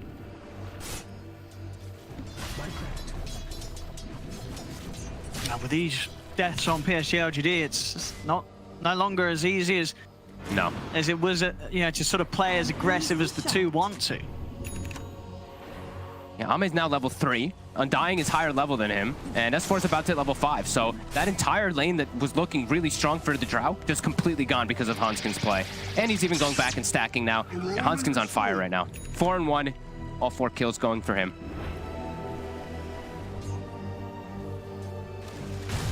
S4. Step up here, take a hit or so from the tower, but you can see Ame being very careful with his position now, not chasing any of these heroes, making sure that he keeps close to the creeps. Because he knows Hansken's going to be hunting for action, and in fact, if they can build up enough damage to take down this Undying, stacks of their Ame will step forward, will start to try and push back the 2 of them. This is safe. The wraparound's come in. It's a big one. Hansken, he just goes straight for the TP out. Big brain play there from Hansken as he saves himself for the rotation. S4, on the other hand, will not quite be as lucky. Presence of the Razor, enough to push the 2 of them out of the lane. Top lane, trying to dive in. They get the kill onto FNG. Is Nico Baby and Limp able to do anything in return? The Avalanche toss has already been used. They try and stay on top of Faith. We'll have another round of the spells in a moment. Q, rather annoying here, dropping the turn down as well as that Battle Hunger. Limp taking heavy damage from the 2. Still trying to get in and close the gap for a extra round of the Avalanche toss, but it's not going to happen. It's PSG.LGD, they'll get out, and Limp not quite able to punish them. That was close. Zinq doing a good job of just poking him constantly so he can't get the secondary go at the combo. Bottom. Poisons. He's trying to get the ground there. Got the torrent. 3 stacks. He's poisons. Will they get up to the 5th? One more from Hansken, it'll do it. Hansken again taking out Ame. Will lose his life for it. They're just doing everything possible to make sure that this Drow barely gets a chance to hit the creeps down here. Just constant kills here from Hansken onto Ame. Innocence is going to be higher level than his Drow now at this point. getting that kill onto the Shadow Demon afterwards. S4 now up to level 6. This trial might just have to jungle. Yeah, this lane does not seem an easy place to be when Hans Yeah, gets he around. departs. And yeah, look, He TP's to Outpost. Yeah, I don't think he can go back down there at all. He'll just get chain chased out. This has been such a good performance from Hanskin. As immediately toward mid. See the rotation coming in. Look who's there, Hanskin ready to help out. And Nico Baby as well. They're pretty much bringing the entirety of them. They do lose FNG on the way out. Nothing to say able to bring him down with him. Of course, the big kill going towards Alliance, taking out that mid. Both carries unable to lane though. Void can't go near this. Axe unless he constantly has rotations from Limp. Drow can't lane bottom unless he gets constant rotations from the Razor, so both gonna start jungling for some time. Alliance making the rotation down. You have a big creep wave to go for this tower. Innocence will use his mana, a bit lacking on the Tombstone mana, so I don't know if they'll want to fight down here if he doesn't have it. Let's see. It's up to the Razor. Razor's gonna TP mid, so I think they are just gonna sack this now.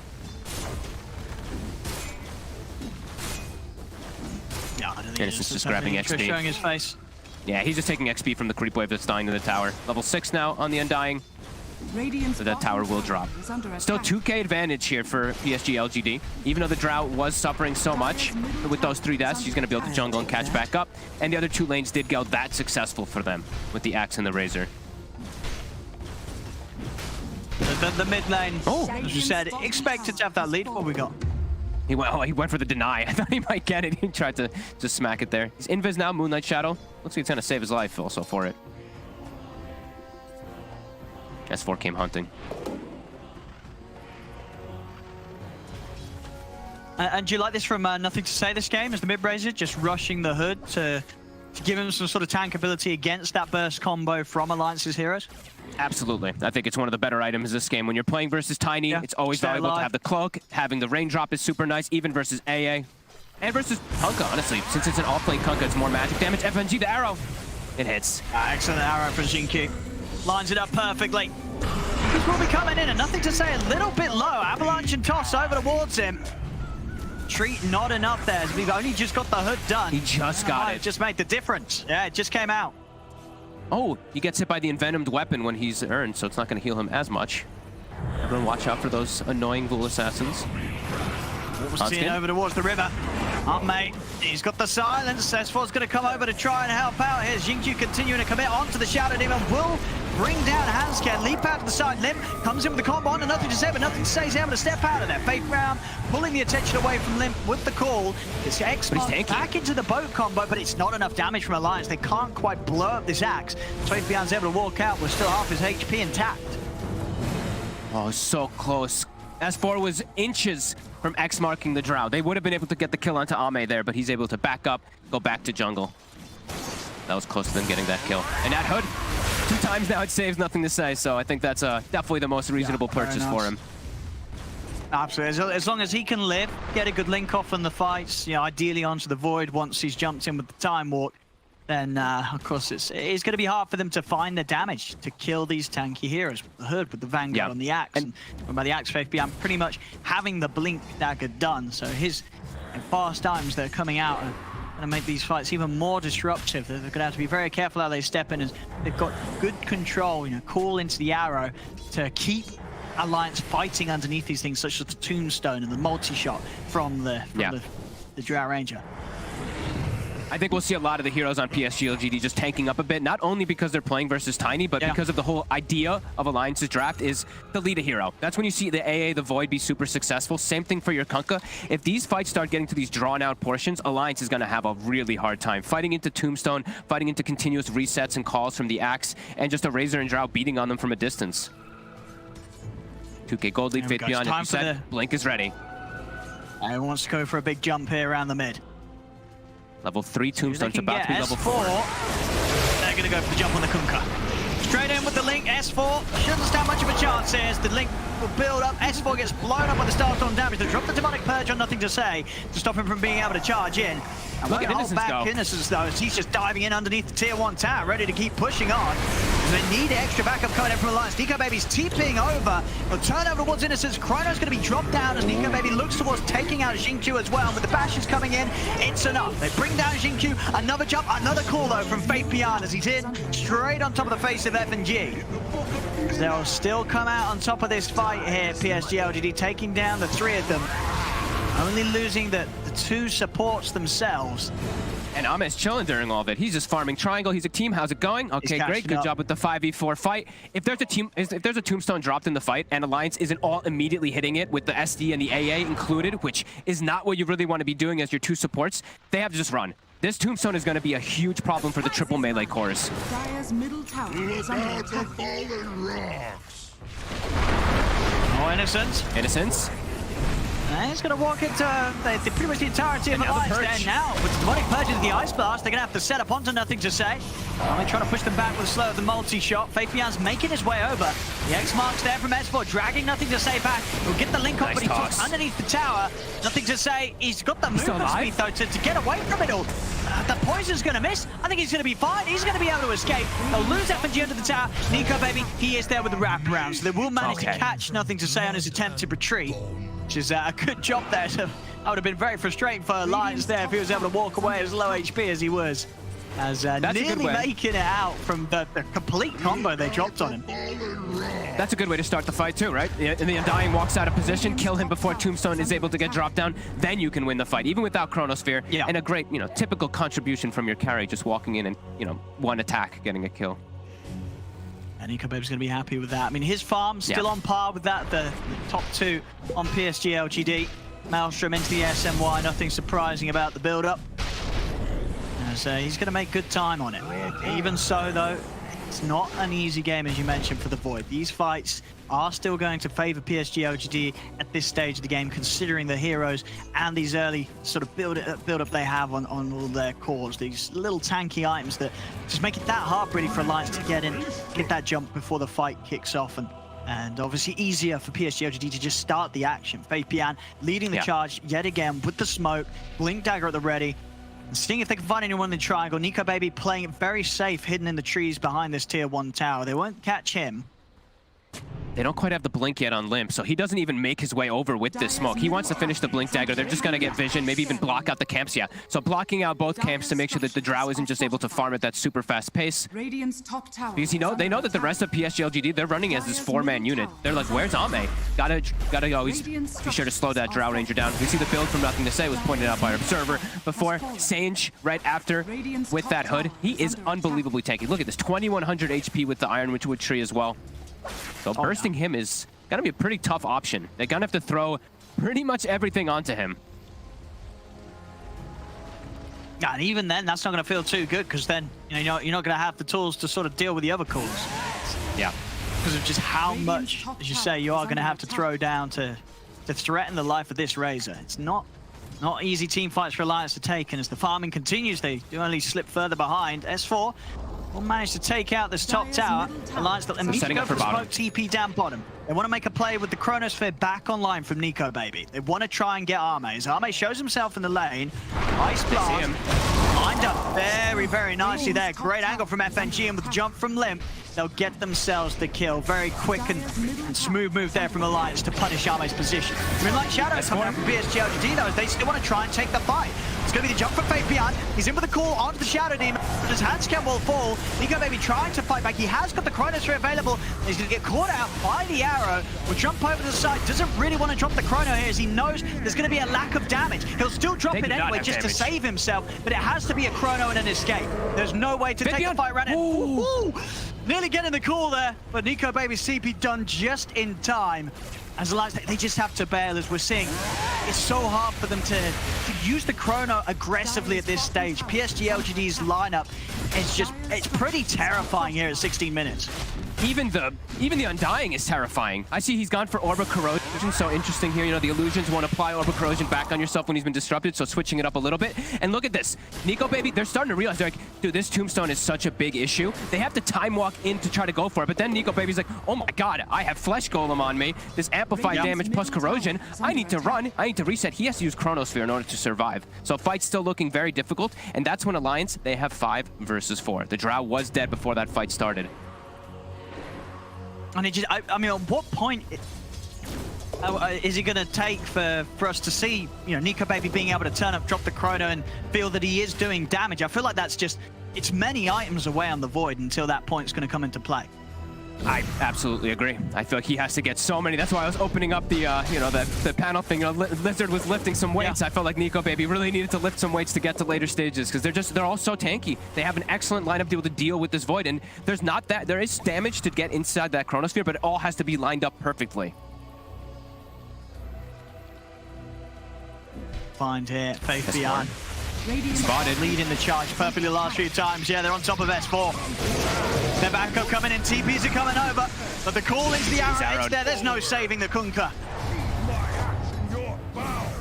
His Vessel's doing work as well on Jin-Q. That extra bit of damage versus a tanky hero like Kunkka. And then that makes him tanky too, as we see him with Shovel, Vessel. He takes the damage talent though. Okay, noted Jin-Q, not taking the health talent this game. Even versus all this damage, doesn't care. I'll take that. And keeping themselves up at this 4K lead. Nico Baby's still farming, but he's really the only one farming at the moment. Nice for on Limp. I mean, Limp as well, understandably, you know, you play the Tiny because you want to jump and go. You want to blow up these heroes. And, you know, Limpy, he's been able to do so for the most part, 1-1 and 5. It's just, he's 1-1-5 now. It's going to be very hard to get those kills and assists up anymore because of the sort of the same issues that Nico Baby's struggling with. You know, Limp, who is he actually looking at and saying, I can jump and blow up this hero? Even with the Ice Blast, some of these targets, they're just not going to die. It has to be Drow in every single one of the fights. Like, if he catches an Undying, who cares? The Undying is now tanky enough at this point to survive the brunt of the Force. Limp jumps forward, won't be able to get nothing to say. And yeah, that's why I was a bit surprised they went for this mid-Tiny into the Undying pick. Two heroes that, as support, that really ruin Tiny for people out there, it's Phoenix, or that ruin Tiny, is Phoenix and Undying. These two support heroes just make the game really difficult for you to play because you're slowed or you're just getting destroyed by Egg or Sunray or something along those lines. It always just ends up being a problem for these core Tinies. 6K lead, LGD, taking advantage of the map. I mean, for the next fight as well, nothing to say. He's pretty much going to have his BKB done. We'll see bottom. Try and drop the Ice Blast in, but a quick jump to the side. Jin-Q's away. And he's got a hood of his own. So he's ready. Even if he gets hit by that and the combo, he might still survive. That's why I was a bit surprised that he takes the damage talent rather than going for health, because that would give him even more survivability. But Jin-Q's a greedy player, so he always goes for those type of talents. We're seeing the Manta being built up by Faith Beyond, so extra scaling potential, extra damage that it feels like PSG.LGD is gaining more and more strength. Sure, we're going into a Void, into these later kind of stages where Void loves to play, but the rest of his teammates, just like we said, they're not really getting that scale. The Tiny, the Kunkka. And PSG.LGD, they're just keeping their foot on the pedal. Another smoke up, Faith Beyond ready to look for a jump. Who's he going to grab? He'll go for FNG, eliminate the threat of an Ice Blast. And Hanskin, is he going to show his face? Ooh. Well, yeah, they don't know he's here. He should be fine. He's getting good farm on Hanskin. Didn't really point that out. The Aether Lens plus the point booster. He's got Philosopher's Stone, so going straight for that Ags. Could be decent. Nothing amazing to break, though. Can they blow up the Axe? They have an A Blast. I don't think so without A Blast. Let's see. They're going to try. Poke coming down, but the backup's coming in, and indeed it's not quite enough. Fabian, he's just going to TP out right in front of them, but Limp does have toss available, so we'll put a stop to that. They will manage to kill off Fabian. See if they lose any heroes for this, though. As S4, they'll be chased down by Innocence, Jin-Q, and nothing to say as S4 can't get out. But they do get the kill. They are able to take him down. They'll get an offlane for an offlane, and whilst behind, that's a trade that Alliance will take. God bless that Arcane Rune for Limp. If they didn't have that Arcane Rune, he's going to finish that TP right in front of them. As top, Nico Baby will be okay. Do at least get the kill. Slow down Faith Beyond a little bit, but again, losing their Kunkka. Still that 6K difference. Meanwhile, we've got Limp getting online after the blink. Yeah, the Echo Saber's done, so yep. Bit of a step up. There's the burst damage that he will have to offer when he makes that jump. Not bad, not bad. Hanskin also up to 1,600 gold after point boost. He's gonna have an early Aghanims.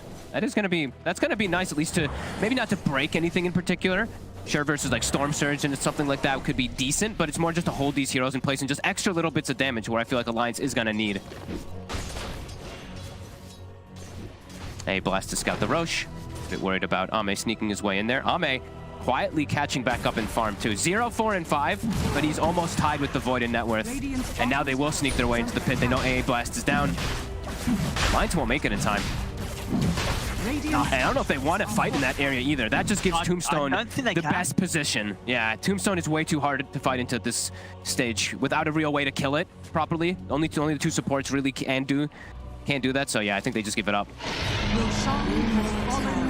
Well, there we have it. Ame, as you said, the target that they may have the possibility to burst is now going to have 2 lives ready for that next team fight.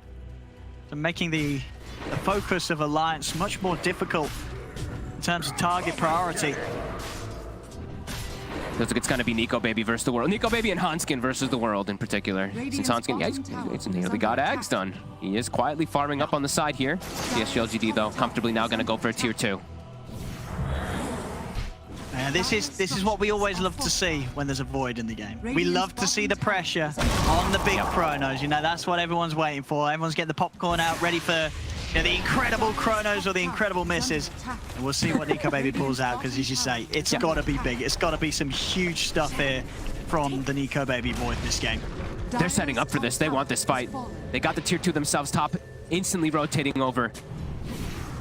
Moonlight Shadow 2 for the speed. FNG. He's going to TP out.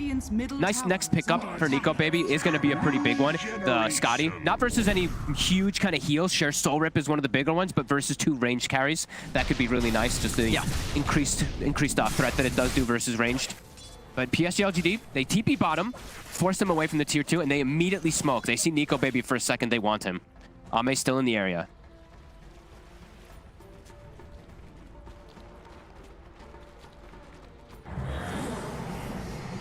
Hanskin, that's his Ags. He's got it done. There's such an impact in the early game at Hanskin. You know, he's been having the better of starts here. Let's see if this Ags timing is going to be enough to be that extra bit of power that Alliance need to threat PSG.LGD in these situations. Nothing it's to not say. versus the best breaks, though. Top of the BKB. Like usually when we see these SD Ags, it's like you're versus like a Spectre, a PA, where it's going to have this massive influence in the game. This one, it's a bit different. It's more just like some extra damage being thrown out. Maybe he goes for something like, I mean, I haven't seen it, but maybe he goes for something like a shard to be able to disengage from people, but there's nothing really good to defensively dispel off either. So it does feel like he's good. He's got this good farm. He's had this good impact early, but what's this Ags really going to do? Is it really going to be that impactful that they've been giving him this much priority of farm? Because it just feels like PSG.LGD, they're getting more on the map with their 3 cores in comparison. It's just really the Void on the side of Alliance who's getting that big farm.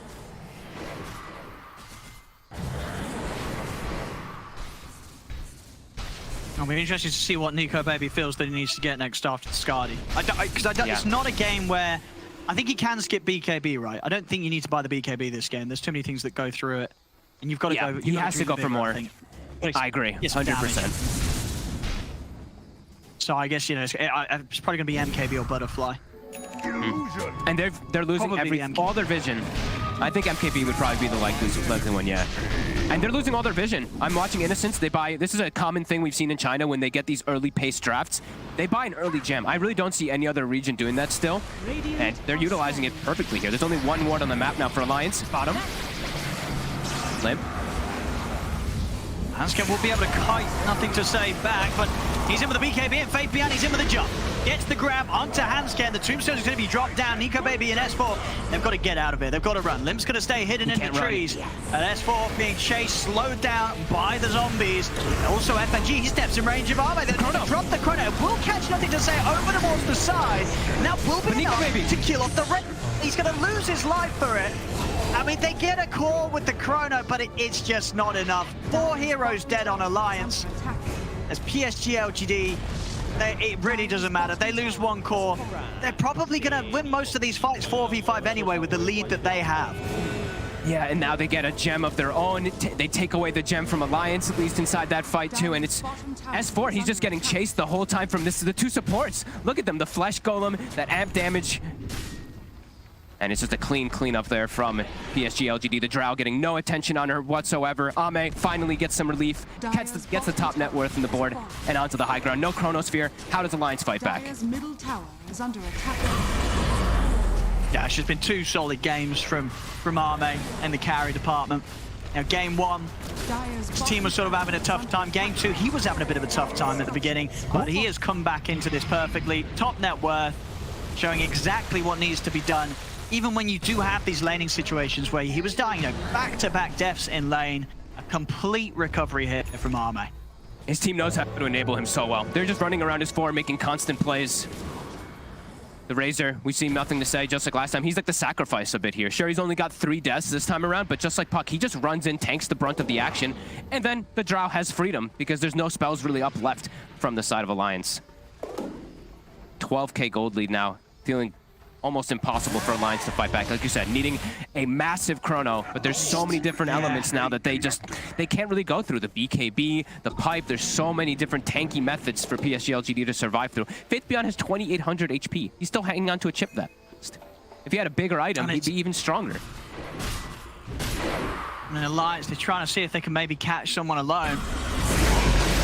But FNG, he's going to end up walking into a Razor. The rest of Alliance have to scatter back to base. LGD too good. Baby's nearly got the Skadi. He is queuing up the Satanic, so feeling that he wants to continue to build up for survivability. I mean, without that, it's such a tough position because honestly, what does he buy to try and rectify this game? He needs so many items. But obviously, going for the Satanic will still mean that the damage issues will be there. Even being able to live that longer in the fights, what really is going to be able to be achieved here by Alliance is just so hard against PSG.LGD's items. It is a nice dispel versus the Gust at the very least, but yeah, even then, it just still will feel like they won't have damage because Limp's game, sure, he's 2-1-6, but that's not what you want to be in a Tiny in this type of game. You need to be snowballing the hell out of the game so that you don't get to this position, or you just can't kill anybody. You can't even target the supports. It's an Undying with 1,700 HP. It's a Mirana with 1,570 with a pipe. There's no targets for you to go for and just delete from the map. And Alliance, the long duration team fights will not benefit them in any situation. Looking for the lead up here for a Chrono. Maybe they can get sort of a quick grab on 1 or 2 of the squishy heroes at the back, and they can start with a kill. They will get the control onto Jingqiu. Jingqiu, can he actually get out? Moonlight Shadow, but Sentry is down. They'll kill off the Mirage. The gem. They can get back their gem. Nice. If we can get anything more, it's Faith Beyond. He's out with the blink. Nico Baby getting an aggressive with the Time Walk. He's got the Arcane Rune. Limp. Nothing to say, he's ready with the wraparound already. Limp popping the BKB. Trying to get himself away from nothing to say, and will manage to do so just far enough.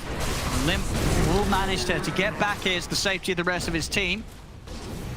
They smoked out and got a pick in a kind of a weird position, but the lanes were all pushed in completely by Faith Beyond. That Manta, that Shard.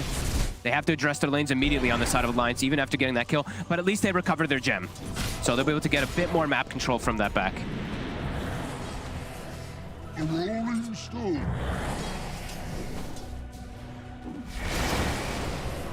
A 15k lead though. It's a tough one here for Alliance. Does not feel like that changed the state of the game much at all. PSG.LGD smoked up, ready for the next fight. They're just hunting. They're not afraid of this at all from Alliance. Xingqiu's just gonna jump up to the high ground. Yep, get the vision, they're in with the call. The disruption will come out. Brown's going to try and keep S4 safe, but Hanska just gets run down by nothing to say, committing him with the BKB. Turns over, takes out S4 as well. FNG's going for the TP out. They've got the call back up. There's no escape for FNG. 3 kills straight up for PSG.LGD. They're heading straight down the mid lane. They've got the creeps pushing in. If they want to, they can look to start poking at the base of Alliance, and with 3 heroes dead, Alliance may have to consider coming in with some buybacks or just letting this mid-racks go. They can't fight. Nico Baby changes up the item build, but I don't think he's going to get a chance to get anything here as S4 is forced to buy back. They immediately retreat, and Roche is back up on the menu for them. Yeah. I mean, this was definitely necessary from Nico Baby. I guess feels that he can do so as well because he found the Paladin Sword, so we'll have that life steal to rely on. And yeah, needs something to amp up the damage. It's all resting on the shoulders of Nico Baby's potential to carry what is an immensely difficult game, difficult position to carry as a boy club. S4, he walks out. I over there. gonna They're get ready caught. to control it. Faith Young is in with the jump. Arme's going to be able to start kicking out the damage from the side. Nico Baby jumps in, but he's been arrowed.